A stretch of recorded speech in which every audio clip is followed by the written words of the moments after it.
Welcome to Next on the Tee with Chris Mascaro, where PGA and LPGA players, legends, and the top instructors in the game share their insights and playing lessons. Join Chris every Tuesday night as he talks with the greats of the game. Tonight's show is sponsored by TaylorMade Golf, the PGA Tour Superstore, Golf Pride, 2 Under, Zexio, Sun Mountain Golf Bags, Finn Scooters, making the game more fun, Bionic Gloves, and the Macklemore Club. Experience life above the clouds. Now, here's your host, Chris Mascaro.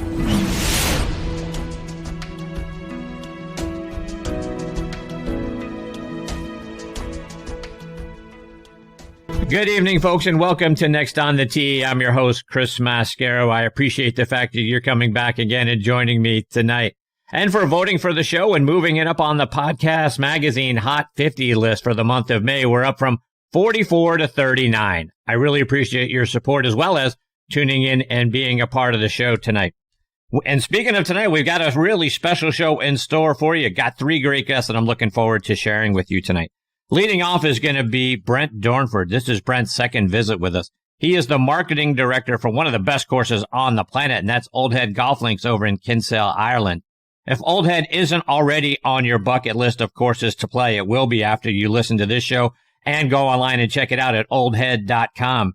They're just opening things up over there. We'll hear how it's going. We'll talk about the history of the golf course for those of you that weren't with us last time Brent was on the show. Really excited to have him here. He'll join me in just a few minutes. Following him, I'll be joined by Evan Schiller.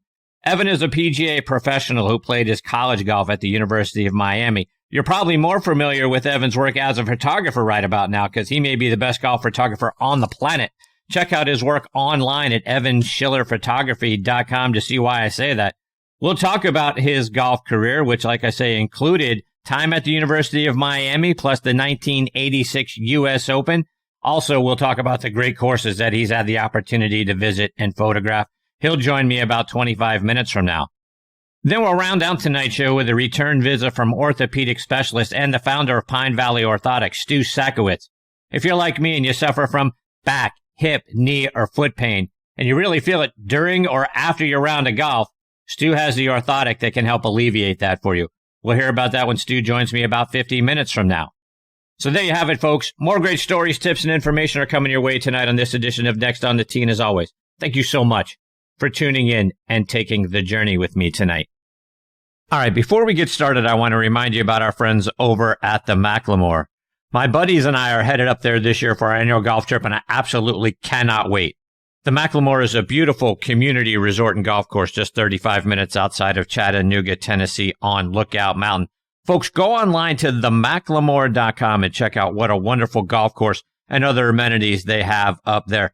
Their new clubhouse and bar opened up last fall. Folks, you got to see this place to believe how great it is. The golf course is co-designed by our good friends Bill Bergen and Reese Jones, and our friend and PGA Tour caddy Kip Henley said, outside of Pebble Beach, it's the most beautiful 18th hole he's ever seen. And Golf Digest agreed, oh, by the way, naming it the best finishing hole in America since 2000. See why they're all saying that by checking out the course and the resort online at themacklemore.com. I also want to give a shout out to our friends over at 2 Under.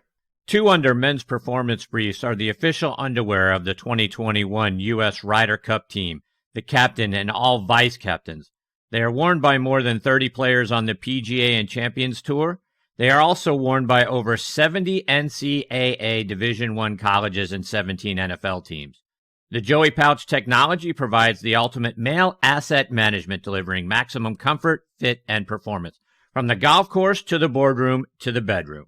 Find these 2 Under performance men's briefs in over 4,000 golf pro shops nationwide, all Shield sports stores, PGA Tour Superstore, Golf Galaxy, and other fine retailers near you. Go online to 2under.com. That's the number 2, UNDR.com. 2 Under performance in your pants. Use code ONTHET20 for a 20% discount at checkouts. Not valid on items already on sale or NCAA licensed briefs. And folks, this segment of the show is sponsored by our friends over at TaylorMade and their TaylorMade TP5 and TP5X golf balls. High draw? Check. Low fade? Check. Bump and run? Out of the sand or flop shot? Check, check, and check. No matter what shot you need to pull off, there's one ball that's better for them all, and that's the all-new TP5 and TP5X from TaylorMade. With a newly designed dimple pattern that decreases drag and increases lift, it's the number one ball in golf no matter the shot.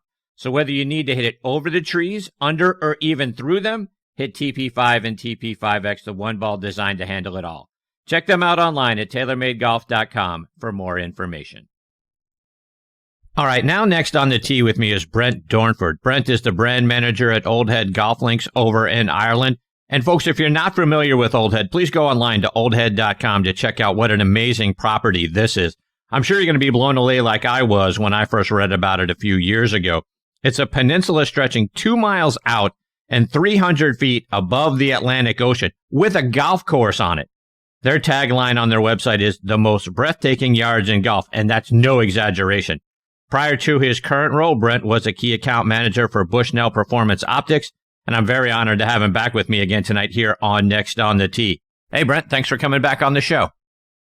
Hey, Chris, no, it's a pleasure, and thanks for having me. It's good to hear your voice again on the, we're almost on the other side of this COVID thing now. Fingers crossed. Indeed. So to that end, Brent, we've lived through some crazy, unprecedented times over the last 13 or 14 months. How have you guys been dealing with it over in Ireland? Crazy times, yeah, crazy times. In fact, I suppose timely and indicative of what we're kind of been going through is that no, I've just literally got back to Ireland from my UK base, where we actually went for a month, some 6 or 7 months ago, to visit my son and family and actually to pick up a new puppy. But yeah, sure enough, lockdown kind of happened on both sides, UK and here. So we decided to, operate from our UK office. We had the team in place over here, doing what they do. And myself and my wife were able to kind of keep in touch with them through Zoom, as you do, and returned to Ireland last Wednesday. But I'm currently kind of looking out the window at home. We're in a little bit of a quarantine. We had our jabs in the UK, then we had to get tested. We took the ferry, and then we get tested again on this coming Tuesday, when we'll be released back into the community and head back up to Old Head after a long time. So yeah, we've kind of obviously been missing it. But as I say, we've been in touch, and everything has been going well. I suppose to expand on that, last season, as you know, kind of everywhere went locked down. Come March, we would ordinarily open the course in the middle of April, but we were not able to open it until actually the end of June. And whereas, as you know, Chris, we're predominantly kind of hosting international guests, members, and unfortunately they weren't able to come because of the restrictions in place. So we had to completely re-strategize and see what we could do to make the season as interesting as possible business-wise, and to fill our tee times and the new suites that we built. Talk about where we're at now. I know you mentioned a moment ago local membership and that sort of thing. You guys are just starting to open back up to them. Talk about that, and then when do you expect that the international, not only just your international members, but the rest of us that are dying to get over there and play the course again, when do you think we'll have that opportunity? Yeah, no, we can't wait for that to happen. And yeah, sure enough, it's absolutely correct. We were able to open up this last week to local members, of which there are only a number, to be honest, because we're an international club. We do have some lucky domestic members, of whom pretty much all of them were playing yesterday. There were 20 people on the golf course. I guess that's kind of an incredible experience for them. It's kind of a car park golf, if you like. We can't open up any of the other facilities. So it's literally rock up and play, but no, they had a beautiful day to do it. Beyond that, we are allowed to open up to non-members from May the 13th. But again, there's going to be a lack of kind of international traffic. So what that's enabled us to do is to kind of open up our tee sheets from the bookings that we had in place, which would always be kind of international. To give you an idea, before we start in a normal season, we're pretty much every tee time is booked out and every suite night is booked out. And that would have been the same for this year. But as the regulations kind of hung in there, sure enough, people have had to kind of postpone and move on, thus freeing up times.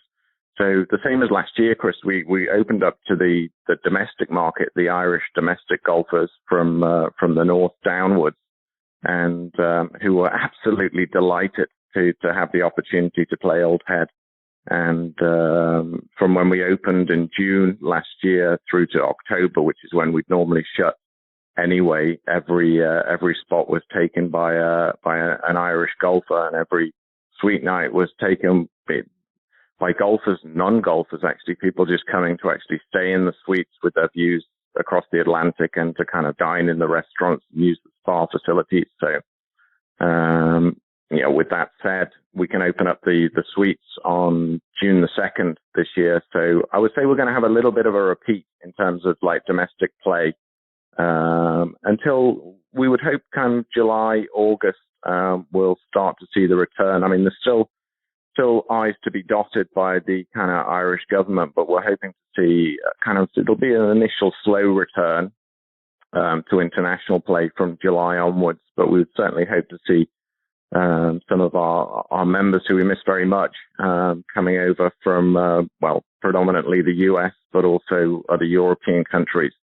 So they can at least get to play a little bit this season, and then, God willing, we'll be back to normality next year. Things are certainly going in the right direction, as we know. Although, kind of obviously feel the pain of some of the countries out there that are really suffering still. But I think the US and Europe are kind of getting it together. So, Brent, have you been able, keep the course up to your standards and the expectation of your members? I'm sure revenue had to be way down because of the pandemic and the travel restrictions. How have you guys been able to keep everything sort of going to the level that you would expect once you open back up? Yeah, I mean, we're very fortunate in terms of the Irish government have been very supportive of industry and the golf industry as a whole, to be honest. So we've been able to access subsidies that have helped us be able to pay our staff. So we keep even though we would shut the course at the end of October and open it in the middle of April, we would always, in normal times, keep our greenkeepers on to maintain the course throughout the winter and to ensure that it's up to kind of expectations, beyond expectations, when we open in April. And thankfully, we were still able to do that, including making a couple of tweaks, as we always do, polishing the diamond, as we call it. We made a couple of changes to the course over the winter period, including kind of extending the 10th hole Dunkerma, which is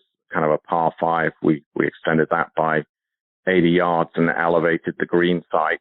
The hole now measures 430 yards to 550 yards, but again, it's just a beautiful green site now overlooking the kind of ocean. It's an inland hole, one of our inland holes, but you get views across the ocean still. And that worked well. Well, Ron Kirby, who kind of headed up our original design team, probably the fittest mid-80-year-old that you would ever wish to meet. He was able to kind of work with Jim O'Brien, our general manager, and Neil Deasy, our head greenkeeper, and Danny Brazil, our director of golf, just giving the appropriate instructions as to what to do with the hole in terms of the bunkering and the green itself, and some beautiful changes to the tee as well, an entrance to that tee. And so we'll be very happy to see our members' faces when they kind of walk through that new entrance and enjoy playing the new hole. So how do you extend a hole by 80 yards on a property that's a peninsula? It seems seems impossible to do. There's not like new ground opening up on a peninsula that stretches 2 miles out. How do you do that? Yeah, no, good point. But there is, I mean, it's 220 acres. So in between holes and without any crowding, each hole very much feels individual. You're not impacting on any other hole in doing that. And I guess it's down to kind of clever design and that kind of acreage that allows us to do that. It's just, yeah, again, I guess the genius of Ron Kirby and the team that we have on board to utilize the space fully, but also to make sure that each hole is its own piece of artwork, if you like. It's clever stuff. And Brent, for those folks who weren't with us last time, talk about the history of Old Head, because it's a very interesting one, complete with castles and moats and drawbridges. Talk about that piece of property and what the history of it is. Yeah, I mean, I always compare it to kind of just a whole number of stars kind of aligning in a kind of 1 in a million, 1 in a billion circumstance, if you like. It was the two brothers, Patrick and John O'Connor, who were born in Kerry to an Irish farming family, who kind of, upon selling the farm, moved up to Dublin with their family. So from a modest background, but two very, very clever, dynamic kind of individuals who then went off to do their thing in London, as was kind of the nature of kind of Ireland at the time. A lot of talented people would leave, whether it be to the US or to the kind of UK mainland. Patrick and John kind of kept their Kerry roots, but lived over there, but would visit Kerry every so often with their friends. They actually built a home there for their kind of father, their mother, having sadly passed away, so they would visit him and do some rough shooting. It was on one of those visits actually in kind of 1989 when they were kind of returning back to London from Cork Airport that their flight was fogged in. So rather than kind of visit the pub, they said, well, should we go and have a look at the Old Head headland that's been on the market for kind of 5 years? I think John had been speaking of the headland with Paul Mulcahy, who was the MD of Waterville Golf Club. Patrick wasn't so familiar with it. I think John secretly had it in mind that he was going to do something kind of crazy, stroke magical, and had a golf course in mind. Patrick wasn't really privy to this. But anyway, he was persuaded to go there. They went with actually the broker, Dominic Daly, to go and look at this land, which, as I say, had been on the market for 5 years. It was farmland at the time, owned by Michael Roach, the local farmer who's still alive. Lovely, lovely man. Just lives down the road. It passed on. The headland had passed on from generation to generation. But people, because of the beauty of the headland, Chris, people were kind of trespassing on the land with their dogs, and Michael was keeping livestock on there, and over the years, unfortunately, lost a lot of that livestock due to kind of it being chased off. It's quite sad, chased off the edge of the cliff by whether it was people walking their dogs or they were scared of the people walking themselves, the trespassers, if you like. So he'd had enough, put it on the market.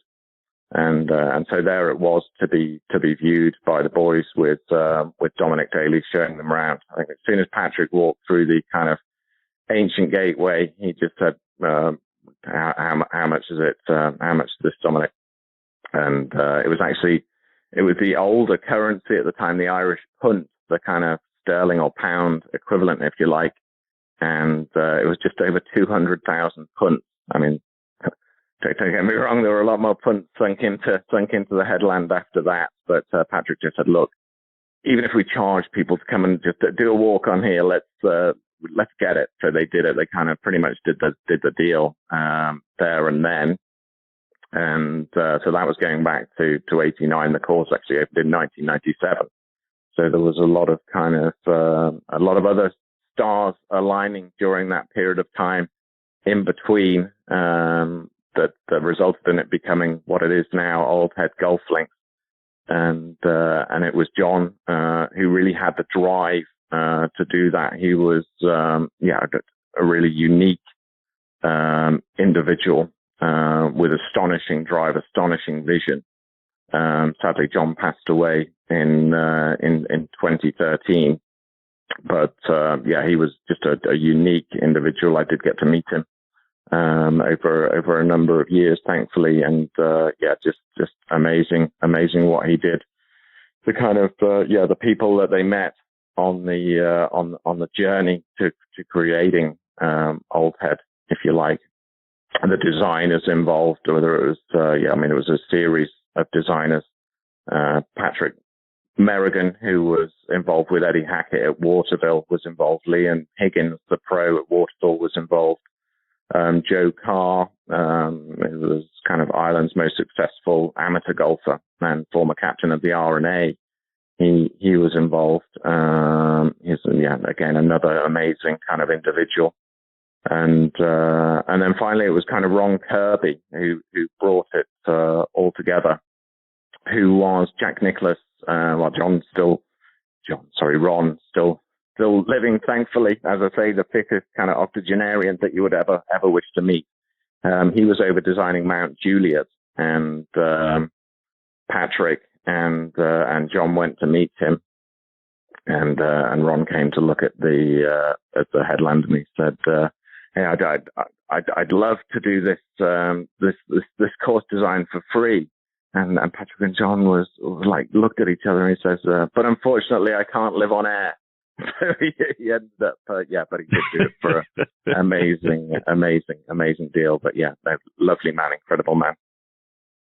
And Brent, you mentioned the beauty of the property, and I have to imagine you've got to have some pace of play issues, because for people who aren't locals, I got to imagine there are pictures being taken, selfies being taken. I mean, from every vista that you have available from just about every tee, green, outside of the time when you've only got 20 local members playing right now. I mean, people got to be snapping pictures left and right. I imagine it's a 6-hour round of golf, because you just can't not stop and look and see what there is to view. I mean, it's got to be amazing. Do you have to kind of, get people out there, just kind of give them a gentle nudge, like, all right, gals, we need to move along here. This round is now 5.5 hours old, and you're on 13. Yeah, no, exactly. I can imagine, our director of golf, Danny Brazel, shuddering at the thought of the 6-hour round. But no, what we do, which is quite unique again, is we allow 15 minutes kind of tee slots, which just gives people a bit more kind of level of comfort. And we absolutely acknowledge that they're going to want to take pictures and kind of put images to the lifetime memories that they're going to have as they go around the course. And they're not pushed around, but we have a team of guys. Danny has a team of guys just monitoring, if you like, not pushing, just kind of coaxing, just encouraging a nice, relaxing pace of play. But just so everybody can enjoy it. And I think those 15-minute tee times kind of enable that, and everybody is coming off with smiling faces, some amazing pictures, and sometimes slightly windswept, sometimes slightly sunburnt. But we want everybody to enjoy it. We recognize that not everybody is kind of lucky enough to be able to play them more than once. Sometimes it's a once in a lifetime kind of bucket list thing, and we want them to have the best time ever. And that's what we strive to do, whether it's on the golf course or in the clubhouse or in the restaurants. That's kind of our thing, is to create the ultimate golf experience. Brent, after the last time you were on the show, and another great friend of the show and a guy who listens regularly is former PGA Tour caddy Andy Leno. And Andy and a group of his friends went over and visited Old Head, I believe, back in 2018. And like I said, after he heard you on the show, he wanted to immediately come back on and share his experience playing there. And he absolutely raved about the golf course and what the experience was like. Talk about some of the good weather and the bad weather, what you guys experience out there on a peninsula into the Atlantic Ocean in Ireland. What's it like all the time? Yeah, no, certainly we can have those days where it's windy, but we have a number of tees I mean, from the ladies' tees through to the blacks, the course measures, just under 5,500 yards to just over 7,100 yards. So in between that, we can kind of play the tees according to the conditions, if you like. So, and again, people will kind of, I think some of the windier weather is almost slightly more authentic. If you like, people like to come and play in that lengthy Irish kind of same in Scotland, and kind of enjoy it, and the crashing ocean below. But we can have flat, calm, benign days. In fact, I took advantage with a friend just before we opened last summer. It was absolutely benign, and we kind of took off from down the road. The name of the pub is the Speckled Door. It's where kind of all the workers who originally built the course, because there were no facilities here, would go there and lunch and drink and so on and so forth. So we took off from there in our kayaks, and we went around the headland. So we went around the lighthouse, and what we did, Chris, it was so cool. There's caves that run underneath the headland. So the narrowest part of the headland, there's caves that run all the way through from one side to the other. And and it was a 3-hour commitment, but we kayaked underneath the old head. Flat, calm day, multitudes of birds. I mean, that's the thing, is again, all the kind of the wildlife that you get around the headland is stunning. We saw dolphins, we saw seals. So to see the course from the ocean side was again, for me, lifetime memorable, and that was me taking lots of snaps then, but no Danny Brazel pushing me along or nudging me along. Brent, just a couple more before I let you go. And last time you talked about how many of the tour players come over following the Open Championship to play the golf course. Are you expecting those guys to take the short plane ride over after this year's Open Championship? Yeah, I'd very much hope so. I mean, Keith Pelly, who kind of heads up the European tour, is a very good friend of ours. My kind of son plays a bit of golf with his son, and we catch up when we're in London. And Keith's a big fan of Old Head, and we love having him here. And I'm sure that he's probably going to bring along a few players. Like I said, it was back in July 1999 that we had, the story, I think we covered it last time, when we had Tiger Woods, David Duval, Mark O'Meara was here, Payne Stewart, may he rest in peace, was here, Lee Jansen and Stuart Appleby. So, we've got nobody kind of set to come now, but I'd probably be more surprised if they didn't, because, the noises are out there, and I know that Keith tells me that a lot of the players who he's constantly working with, the players really, really want to get over. So, and they'd be super welcome. It's cool to see whether it's a professional or kind of amateur or a member bringing his guests for the first time, just to see the look on anybody's face. And I can't wait to see the look on your face, Chris, when you come over. It'd be great to have you over, as I said, as soon as you can, just to see it for the first time. It's just, there's no better feeling. Well, first of all, I can't wait. And as I said to you after last time, the course is right at the top of my bucket list. And my next guest, Evan Schiller, has done an amazing job of coming over there and taking pictures of the course. Talk about your experience working with Evan and the pictures that he was able to get of Old Head when he was there. Yeah, no, absolutely. No, Evan's a good friend. He's become a good friend over the years. So we were in touch. I think it was 3 or 4 years ago that he came over, and we subsequently met up again at the PGA show, and we actually went to an Orlando Magic game with the publisher of the book, Bill Green. I'll maybe tell you a bit about Bill, who's another good friend in a bit. And but no, when Evan came over, he's one of the guys who's got the talent to. It's never the same as actually being here, but certainly Evan is of the caliber that he does as much justice as you can possibly do to the beauty of the course. And certainly there'll be many of his pictures featuring within Old Head, the story, the book that we'll be bringing out for our kind of 25th anniversary next year, which is kind of well underway now, which kind of encapsulates a lot of what I've told you there, plus a whole lot more on what brought it into being. So the story kind of is there to be read, but just stunning imagery kind of from front to back, including a lot of Evans.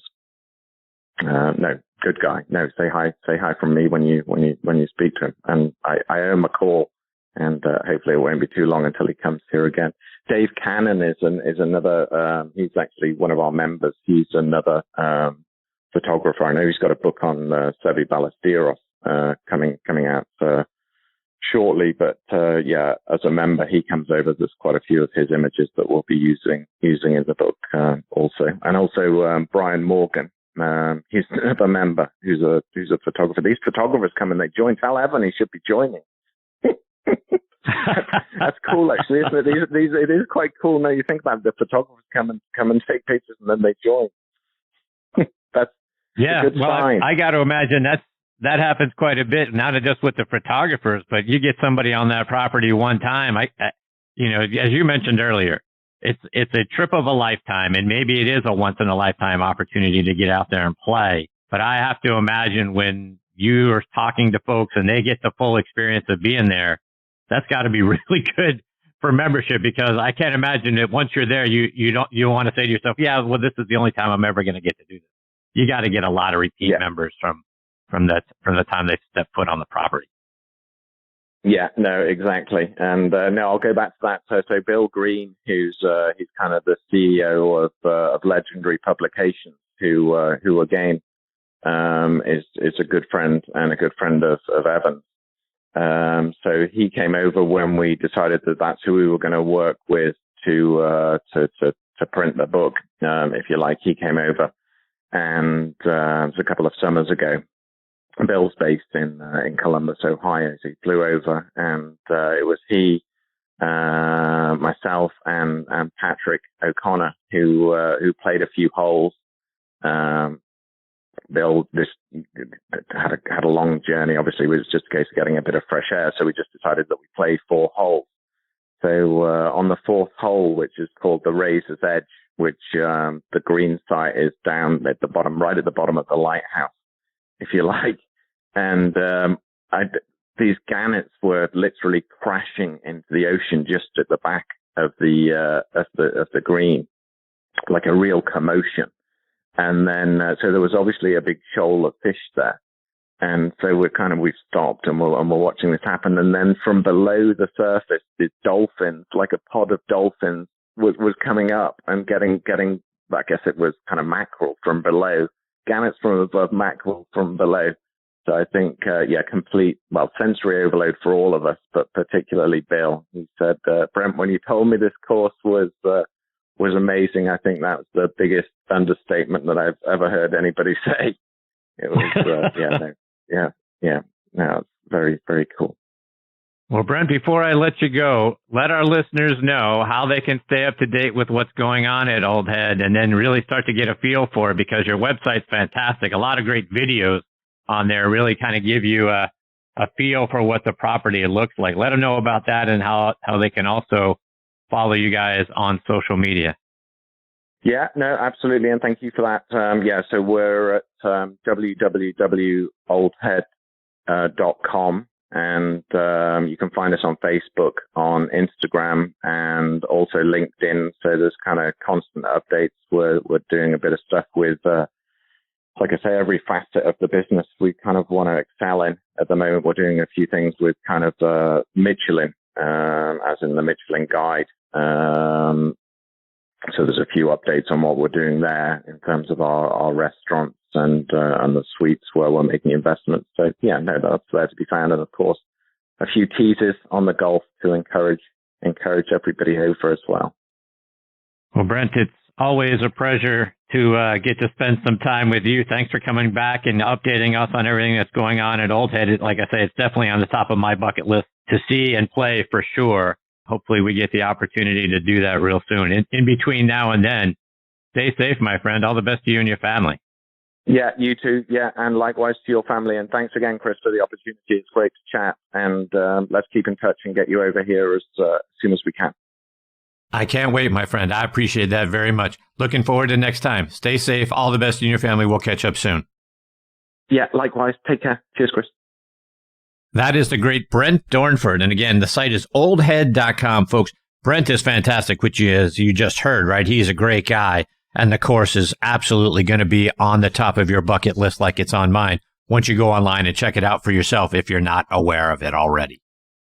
All right, before I get to my next guest, Evan Schiller, I want to give a shout out to a few of our sponsors, starting with our friends over at Finn Cycles. It's time to rethink golf. The game is at a tipping point. The young people we need in the game don't have 4.5 hours to spend out on the course. Pairing Finn Cycles with a desire to play ready golf can cut playing time in half because all golfers go directly to their own golf ball. Plus, it's tons of fun. Go online to finscooters.com and click on Find a Fin for a course that has them near you. I also want to give a shout out to our friends over at Golf Pride. Did you know that Golf Pride lets you rep your favorite team while also using the #1 grip in golf? Your team, your grip, MCC Hybrid Grips, the #1 grip series worldwide. Features an exclusive brushed cotton cord in the upper hand for all-weather performance, with premium rubber in the lower hand for added feel. The new MCC Team Series is available in a variety of new color combinations, so you can rep your favorite team out on the course. Available in standard and midsize. Check it out online by going to golfpride.com. And folks, this segment of the show is sponsored by our friends over at the PGA Tour Superstore. This segment of the show is brought to you by the PGA Tour Superstore. See why golfers everywhere are proud to call PGA Tour Superstore their golf pro shop. Visit them online at PGATourSuperstore.com. Now back to Chris and more of the show. All right, now next on the tee with me is Evan Schillinger. If you're not familiar with Evan's work as a photographer, you need to go check out his site, evanschillerphotography.com. And I'm not exaggerating, folks, when I say this. He's the best photographer on the planet.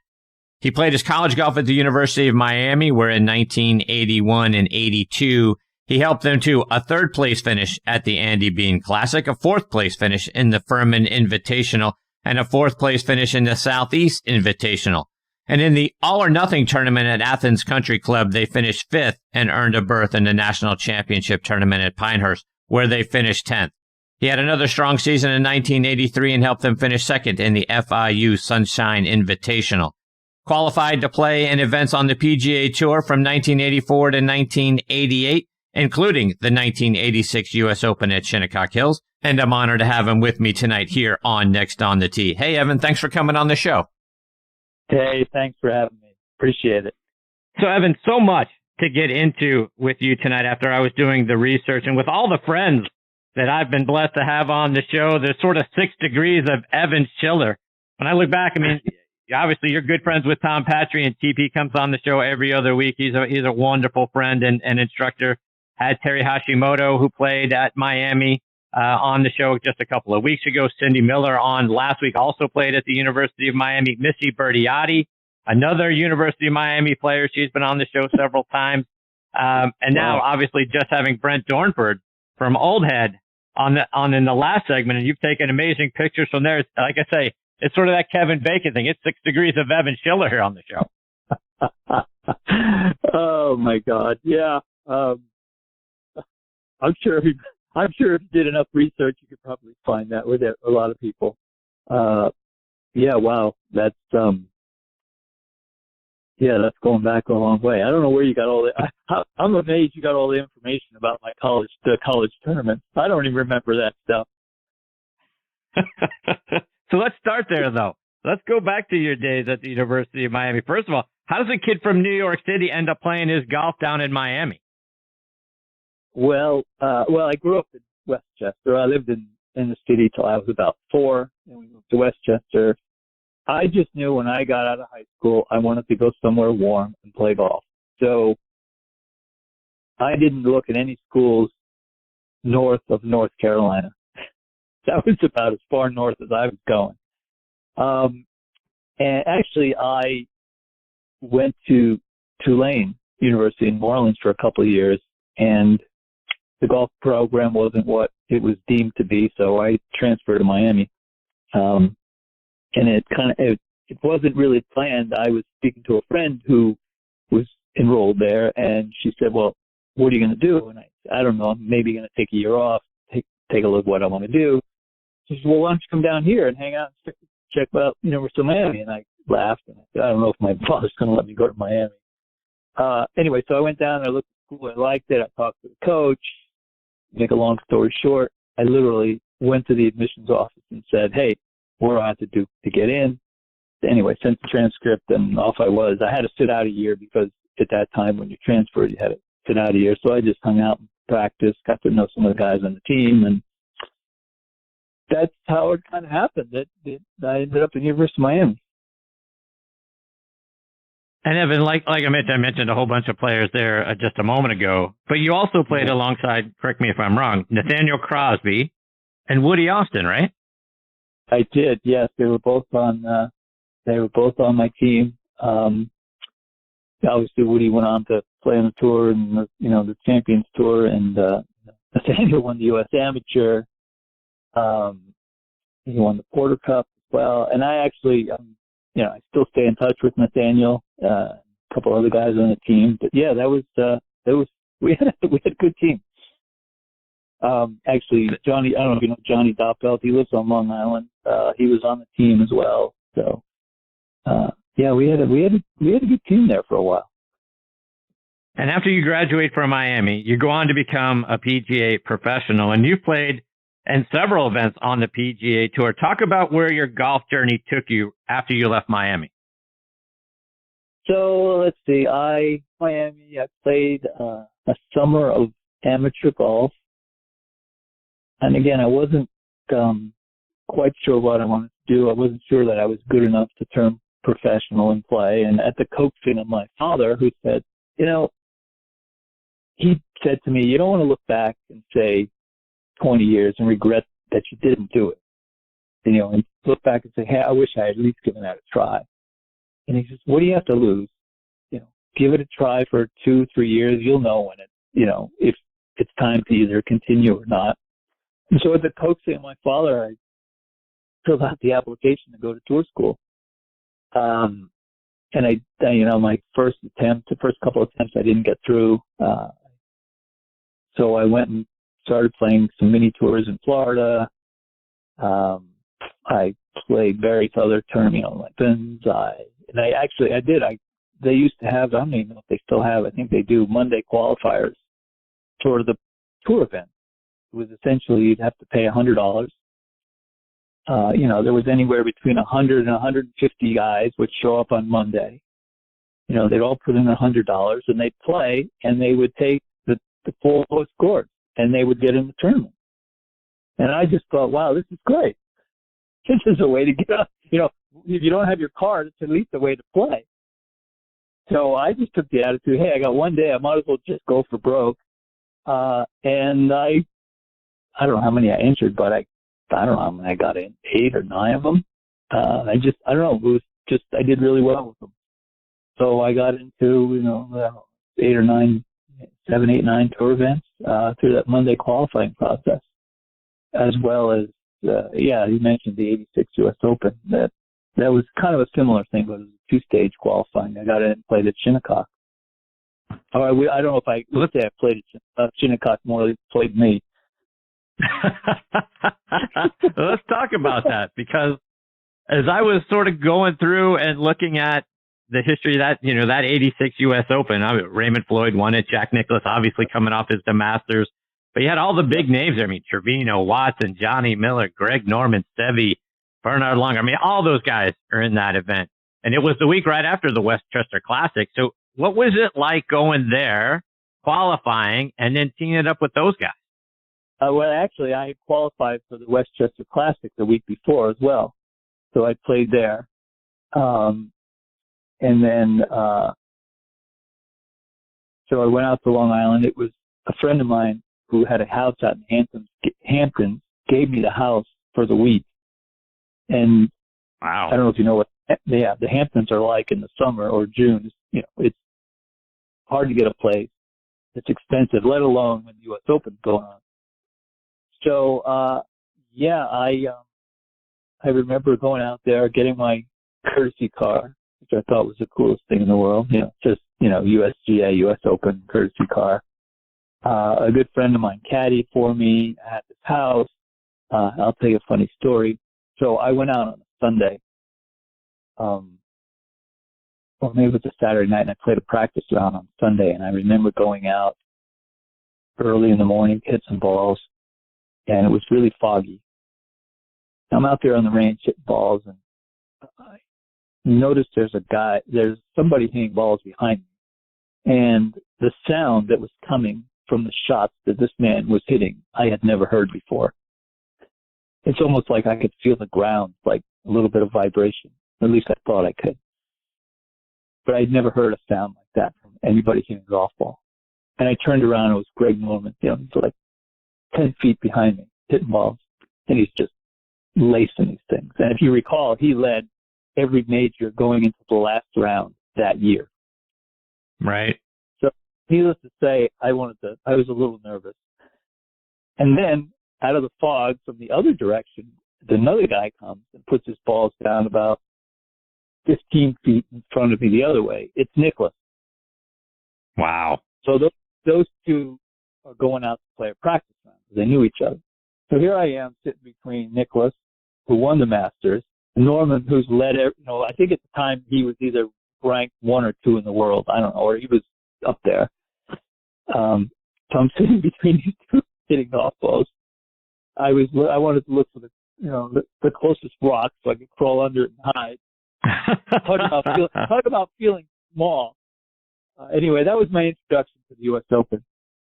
So I thought, the first tee's going to be easy now. After that.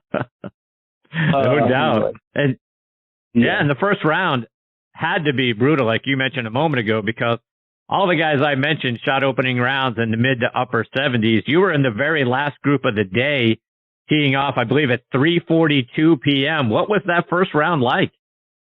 I want to know where you got all this information. Oh, my God. I do my research, my friend. Oh my God. It was an awful day. It was raining, it was windy, it was cold. I know they had to delay tee times for a while because of rain or thunderstorm. So I don't think my original tee time might have been 3:40, but I don't think I teed off till like 5 o'clock or something. I don't remember. It was so late because I got to I believe it was the 13th hole, and I hit my drive in the rough. And PJ Boatwright came out and said, we're suspending play because it was getting dark. I don't know what time. Was it dark? It was June, so, who knows? It was 8 o'clock or so. I don't know what it was. And I said, thank God. It was just, you're playing a U.S. Open course, and I don't know what the average score is. One of the highest average scores for any one round still to this date in U.S. Open history. It was tough. So I said, I'll be glad to come back in the morning and finish. So, you come out in the morning, it's beautiful. That first day was kind of brutal. And I heard that they said Ray Floyd won the U.S. Open on that first day because he didn't hit the ball very well. I don't know how many greens he hit. He didn't hit many, but they said he got it up and down from everywhere. Had he not, he may not have won. Right. So that was, it was a very memorable week. So let's fast forward a couple of months after the California Open that August. I read that you drove to check out a new course at the time, Pete Dye Stadium course at PGA West. Talk about that course and how it inspired you to start bringing a camera out when you started playing, whenever you were going to play. Yeah, actually, Tom and I were out in California desert, in La Quinta. We stayed at the La Quinta Hotel. It was like $40 a night. It was in July or August. It was hot. I remember driving down Highway 111, the sign said 120 degrees in the middle of the day. We played the California Open. After we finished, somebody suggested that we go down the road to a new course, a new Pete Dye course at PGA West. And turns out it was the stadium course at PGA West that they had just finished. It's the sister course to Sawgrass. So we got up early and we played because we wanted to play before it got really hot. We come to the ninth hole, and the ninth hole is par 4. It's a light little dog leg to the right. I don't even know what to call it, dog leg. It kind of curves a little bit. There's this lake. There's a sand trap that runs almost the length of the lake. And you have railroad ties, separating the sand from the lake, and, the Pete Dye railroad ties, and then the fairway and the green. And the backdrop is this mountain. So we hit our shot, and I'm walking, and it's dead calm, and there's a perfect reflection of the mountain in the water. Incidentally, the hole is called Reflection. No doubt why. And I looked at this and I said, wow, this is really beautiful. And didn't have cell phones at that time. I said, I got to go home. I got to start bringing a camera with me. So it was that scene that inspired me to go home, get a camera, and start taking with me. And I, subsequently did. And just to take the camera with me, taking pictures of my friends or the courses I played. And I remember I would hang them up in my bedroom. The whole, it was little 8 by 10, but I had the whole top of my wall lined with these photos I had taken of all the courses I played. Little did I know what it was going to amount to years later. So enter our mutual friend Tom Patry, who is near and dear to both of our hearts. And he was, I believe, the head golf professional at Westchester Country Club, and you were an assistant pro there. And TP suggests something to you about the pictures you're taking. Do you mind sharing that story? Yeah, no, not I. I was working at Quaker Ridge, and John Kennedy got the director of golf. John Kennedy was the director of golf or head pro, and Tom, I believe, went there as the director of instruction. And he called me and said, "Would you be interested in coming over here?" So we talked, and I said yes. So I don't remember which year it was, my first or second year, photos of the golf course, just for fun, like I had been doing. So he suggested that why don't you put some photos in the pro shop during the Buick Classic, because the Buick Classic used to be there every year in June. And I kind of laughed, and I thought that was pretty funny, right? Like a joke, like who the hell's going to buy these things? So I did, and lo and behold, it's like the Monday or the Tuesday during the Pro-Am, a number of them sold. I had to get some more. I had to get some more made and framed to put them back in because somebody had bought them. And yeah, that's how it got started. I did it at a few other clubs in the area, and one thing led to the next, and then clubs were asking me, and it took off from there. That was the start of it. Again, little did I know what it was going to amount to. I never thought you could make a living as a photographer. Now you're sort of the guy, have camera and ladder. Oh, by the way, will travel. Talk about the places your photography has taken you that you never thought you'd have an opportunity to be. Oh my God. Wow.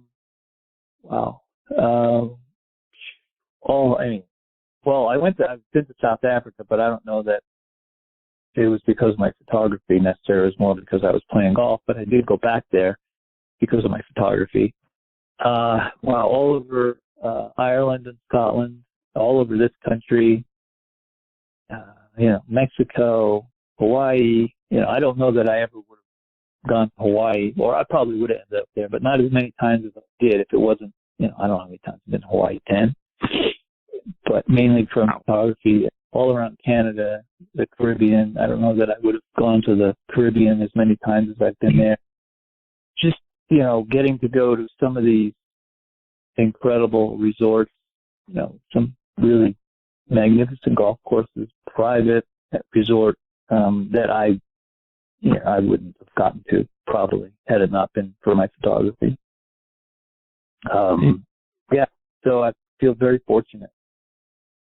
You mentioned Ireland, Evan, and as you may have heard, I had Brent Dornford, the marketing director of Old Head Golf Links, on in the last segment, and you've been there and taken some stunning pictures of that property. Talk about your experience at Old Head.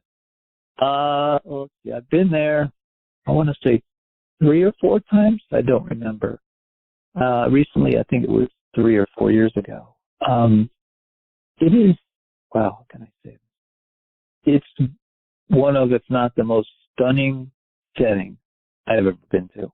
I mean, I haven't been to New Zealand, to, Tara Iti or Cape Kidnappers or Kari Cliffs yet, but it's just incredible, stunning location. It's like Brent said, it sits out on the headlands, and it's this headlands is this little peninsula that sticks out into the water.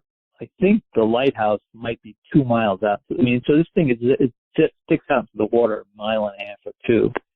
One of the things that the golf course is fabulous, and it has improved over the years because they've made some really, really cool, wonderful changes that it keeps improving.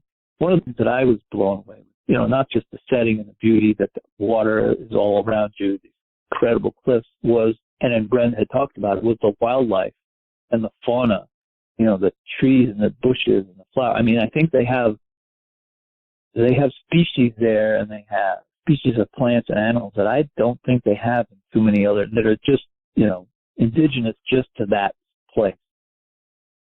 So, you walk around and feel like you're in this wildlife sanctuary that happens to have a golf course on it.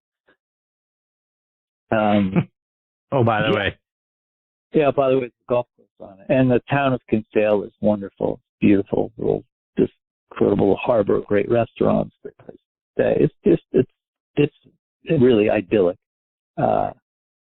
Whether depending, regardless of the weather, it could be, I've had beautiful days, I've had windy days, I've had rainy days.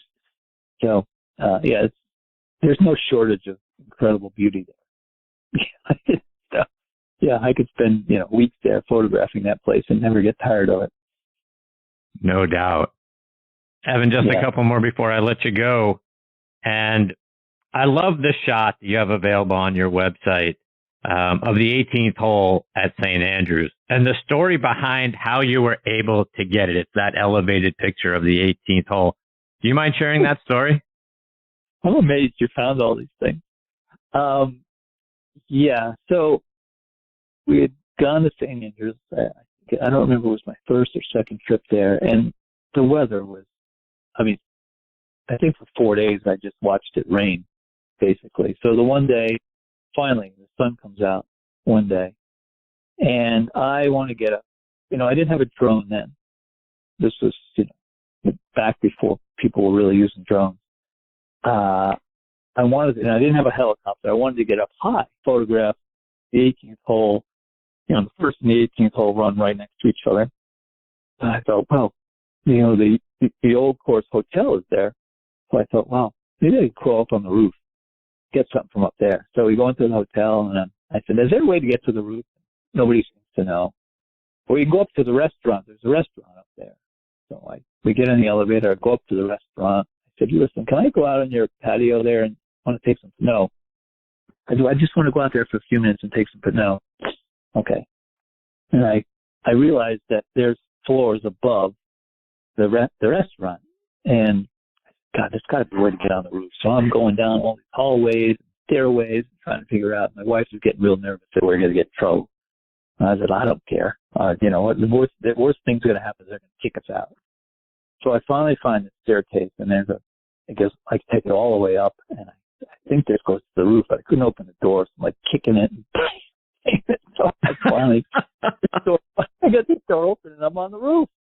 When I made it around, I kind of had this ledge, so I crawl up on the ledge and look right down on the 18th and the first hole. So that's perfect.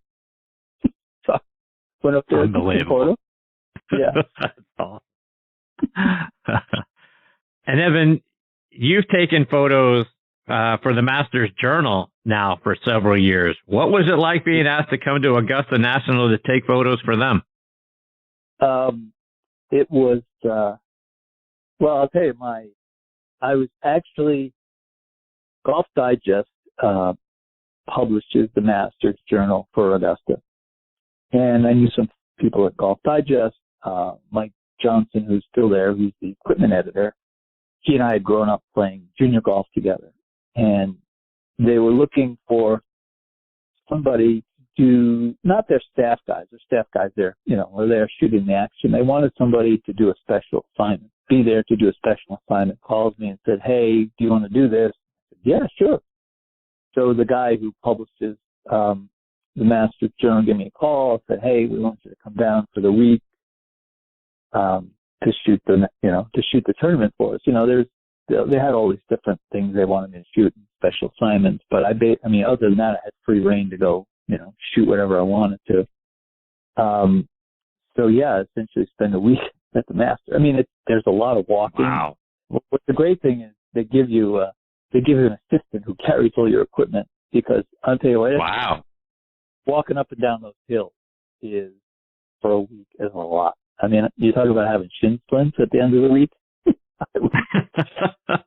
But yeah, it was an incredible experience. My first year there was 2005, and that's the year that Tiger chipped in. Yeah, you remember from behind it? Yeah, so I was right. Yeah, there's a spot for the grandstand on the 15th, to the right of the 15th hole. If you get in the top right-hand corner, you can look down right on because the 16th hole runs behind the 15th green. So if you get in the back, you're up in the grandstand to the right of the 15th, up in the back right, you essentially look right down on the 16th green, right there. So I got to know this member, and I said, boy, I'd really like to get up here, Sunday afternoon. And he said, well, if you come here early, right, I'll save you a spot.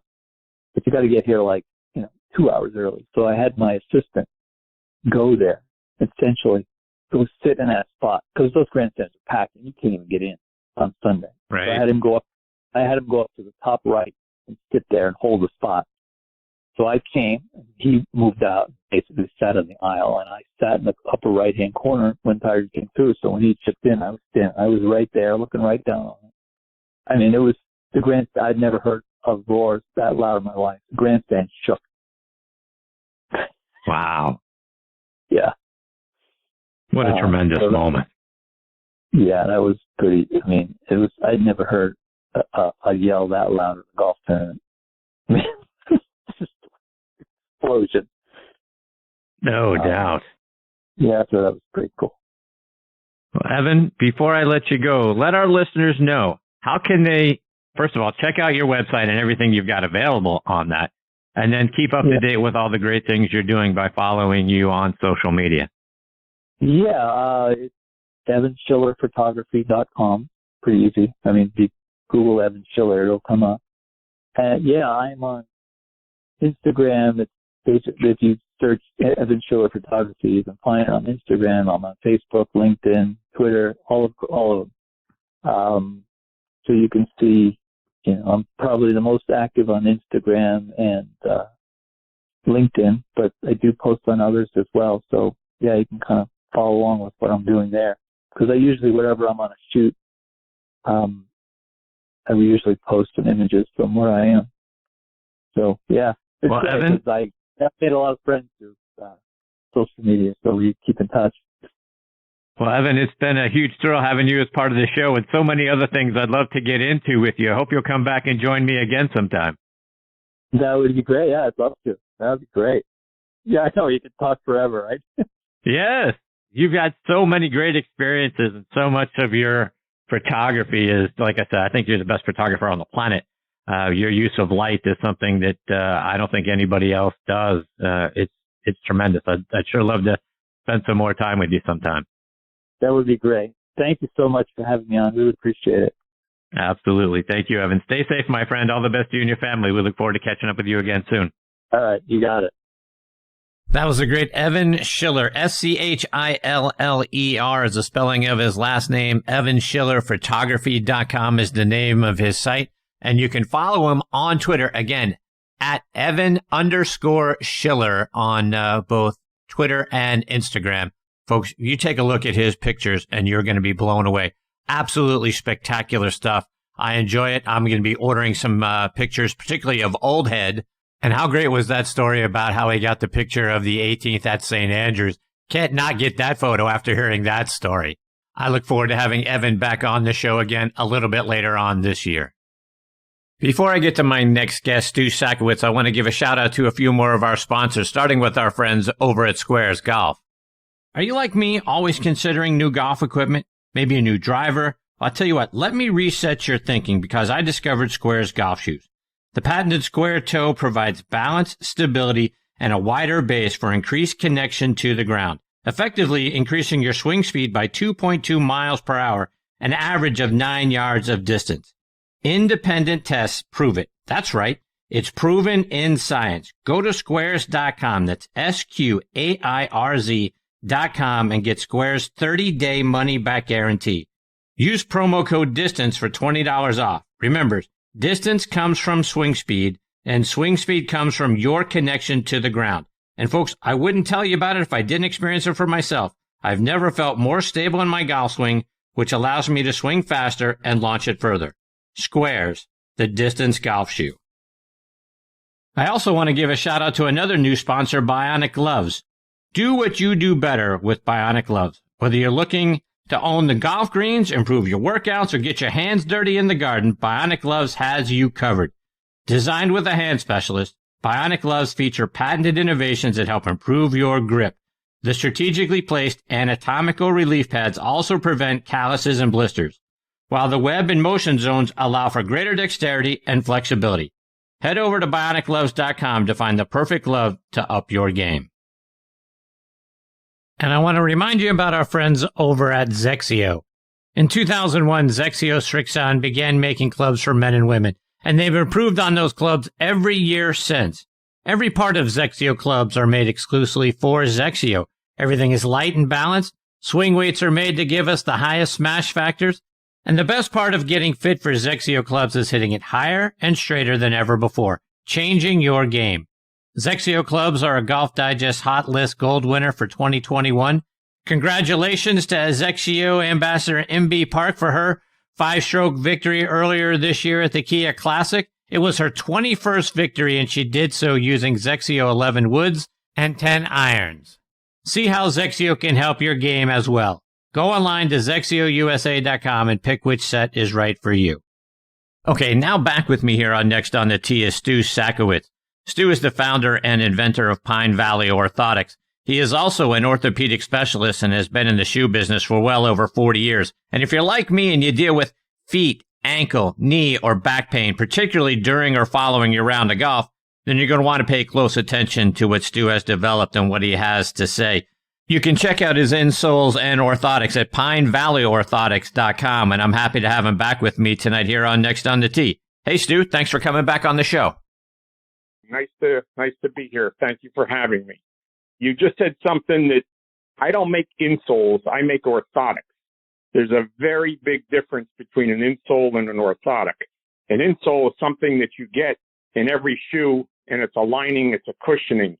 An orthotic is a device which will stabilize the entire foot, put pressure from heel to toe, more in the arch, reducing the pressure in the heel and the toe. But there's a big difference between an insole and my orthotic. My orthotics are as close to a custom orthotic as you possibly can get. A little bit about me. I'm an orthotist, a podoricist. I'm licensed by the state to fill prescriptions, and I work from anything from the knee down.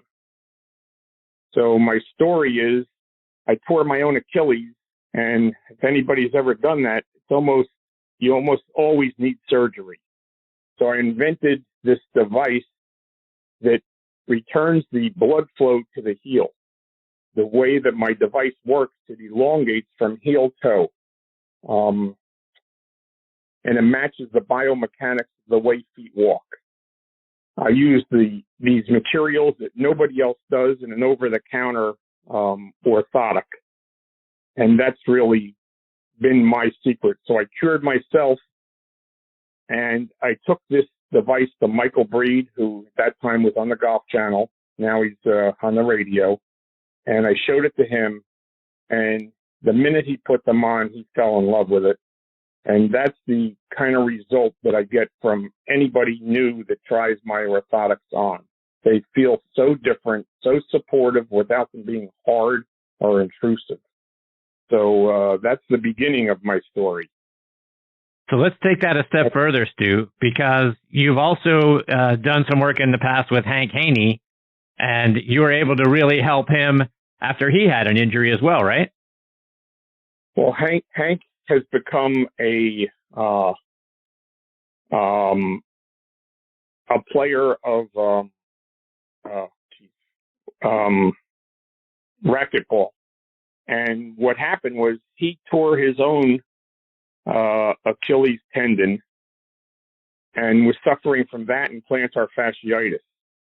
So I contacted Hank way before he ever tore this, and I gave him my orthotics, and he said, I'm not interested in this. And then after he tore his Achilles, he called me on the phone and he said, now I want to try these, your orthotics.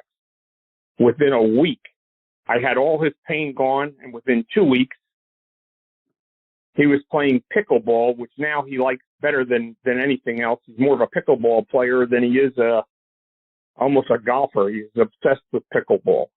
And I actually cured his tear. I'm not sure how big the tear was in the Achilles, but he said that it was torn, and he said without my orthotics, he could have never done that.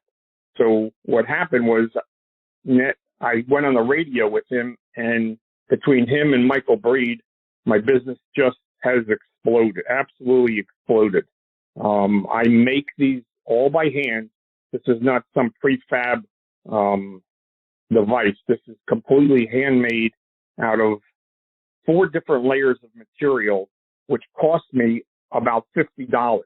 Most insoles, or what they consider orthotics, they sell for less than $50. So my device is as close to a custom orthotic as you could possibly get. The minute you put them in your shoes, golf shoes, sneakers, you could play tennis, racquetball. I sold them the Chicago White Sox. Anything that you're on your feet, if you have a foot injury, the minute you put these into your shoes, you're going to feel something very different, very supportive. They feel terrific without it feeling intrusive. That's the whole secret with my orthotic. I've been making custom orthotics my whole life, and I've been playing with polymer. Polymer is a special material that a lot of things are made with polymers. Basically, it's a plastic, and my plastic has an energy return system. And what that means is when you step down on it, it springs back, and it elongates, matching the biomechanics of the way feet walk. So if you have any injuries, plantar fasciitis, heel spurs, bad back, bad knees, any kind of injuries, the minute you put my orthotics into your shoes, you're going to feel something that your feet, your back, your knees, your hips, everything feels better immediately. If you have a bad back, your spine is going to be a couple of degrees straighter, which I'm in this business my entire life, over 45 years, and I've never really come across a material like this inside any orthotic that I've ever seen. So for $99, I do a lot of good for a lot of people. We're selling these for about a little over 3 years, and I've sold 30,000 pairs of them, which is pretty neat. You have a design for dress shoes as well, right? I have a dress shoe, which is a 3/4 orthotic, which is the same material inside, but it'll fit in a boat shoe, a thin sole dress shoe. Somebody that's on their feet. You could be a banker. You could be on a boat with a thin sole dress shoe, where there wouldn't be room in that kind of shoe to take to fit the full dress or the full golf orthotic. So I have the dress orthotics. I have the golf orthotics. And those are really the only 2 products that I sell. The name of my company is Pine Valley Orthotics. And I do something that I've become a big business at this point. but I do something that nobody else does. I answer my own telephone. I talk to people every single day, depending on, what's going on with their feet. And I always make the same offer. Call me on the phone. If I can help you, I'll do the best I can to help you. And my phone number is 866-443-7463. And what I do is I'll evaluate your situation. You're welcome to call me. If I can help you, we'll try the orthotics. And I always tell them with a money-back guarantee. If they don't feel good, I never, ever want anybody spending their money on something that I invented, that I designed, that has my name on it. I'll gladly refund your money, gladly. So I think I'm a small business that's not so small anymore, but I still treat it like a small business. And it's important to me. It's always my reputation when somebody wears my orthotics, Pine Valley Orthotics, and, that's me. If you don't like them, I don't want you to spend your money. I'll give you your money back. So it's pretty neat, and I'm so proud of what I do and the way that I do business. My phone rings every day. My wife actually, at this point, she said, you can't do this. You gotta have somebody answer the phone for you, but I won't do it. I will not do it. It's my business. It's me. Pretty neat. And Stu, you talk about how your orthotic also help create balance and stability and proper weight shift in our golf swing. How do they help do that? Okay, so what happened is I'm a golf crazy person. I'm 68 years old. I'm still a 4 index. I live, eat, and sleep golf. So what I did is I pitched the heel in 2 degrees. So when you're standing at address, the weight of your foot is on the inside part of your heel. You can't rock too far back or too far forward. So at address, it kind of centers you. And Michael Breed from the Golf Channel says that, he gets about 3 miles an hour more clubhead speed with my orthotic. I have to be honest, I never invented it for anything other than bad back, bad feet, bad hips, bad knees. But the balance that comes with my orthotics is very, very kind of special because of the way that I pitch the heel in. So when you make that shoulder turn, it actually allows you to make that turn a little bit easier and way, way more consistent. And that's golf. If you're consistent, you feel good, you're going to play better. The game's hard enough that if your feet are killing you, your back is killing you, it's really hard to go lower to shoot a good score. My orthotics are just phenomenal for people that walk the course, that when you get to that 13th, 14th hole, you're tired, your back hurts. My orthotic is going to make you feel good at the end of this round. And if they don't, I give you back your money. And I'm happy to do it. My success rate is I get back 3 or 4 out of every 100 that I sell. And most of the time, the people never tried it or they couldn't fit it into the right shoe. But, I'm happy to do that. And I'm really, really proud of what I do. All of these orthotics are made in my own factory in New Jersey, all by hand. Each one takes about 15 minutes to make. And the orthotic is made up of 4 different layers. One of the layers costs me about $30 a pair. It's a plastizote, which is a diabetic material that's about 3/16 of an inch thick. It's odor-proof. It's odor-proof, waterproof. And the best thing about the material, it never compresses, so it doesn't flatten out. So I put everything that I know after making orthotics for 40 years into these orthotics, and my success rate's just been amazing. We have close to 30,000 golfers wearing my orthotics, or people that are just not playing golf or just on their feet all day long.